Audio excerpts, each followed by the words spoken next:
Hola! Good day to you, ma'am. Hanang Lisa Lise. We're here at Baiso Main Campus and we're going to find some interviewing for our activity.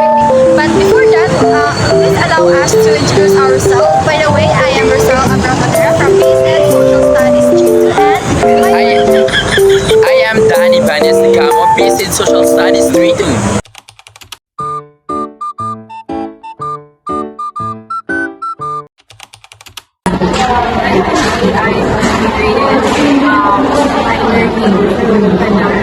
If there are things that hindi ko kaya pasagot, then I will ask AI prompt ko kung saan mo na sometimes even my classmates are like Google isa kayo makita na so may man sa AI kay tips provide so feel mo matatanggit siya yes matatanggit siya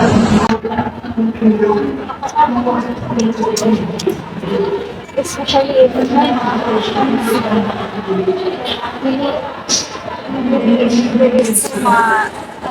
wala ko yung idea sa answer. If hindi ko familiar with sa questions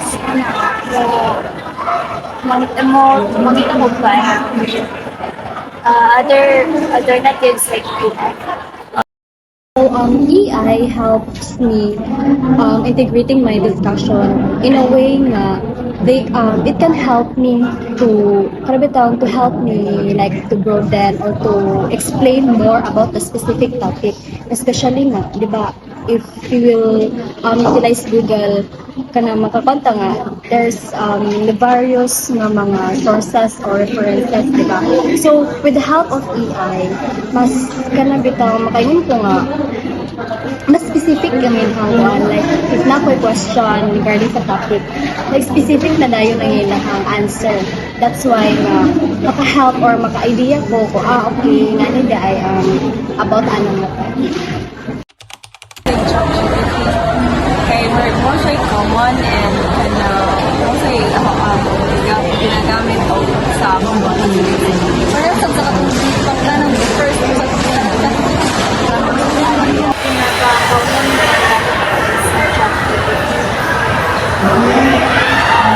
ChatGPT, okay ma'am. ChatGPT and Perplexity. So, actually, si ChatGPT and Perplexity are the same. But, now lang sila yung difference. Kay si ChatGPT, igura siya mo answer sa mga question. While si Perplexity, mo answer sa siya, but nahatag sila og kanang mga pictures, videos, links as well. So, na yung mga daghan various nga mga links kana mas maka-help nimo nga imuhang i-browse bitaw para napakailain nga references sa imuhang Nasa like you provide yung yes kasi ChatGPT kay igo naman sila ma-answer itawa sila like you provide yung kasi Perplexity kay mo provide sa pictures, videos mas naasigod sa ni harm. Why? It's because the AI tools, if you will utilize it na kanang bitaw makapaayon nimo as a student or as a instructor. So syempre, mas mo labaw sigudness kaysa ni harm.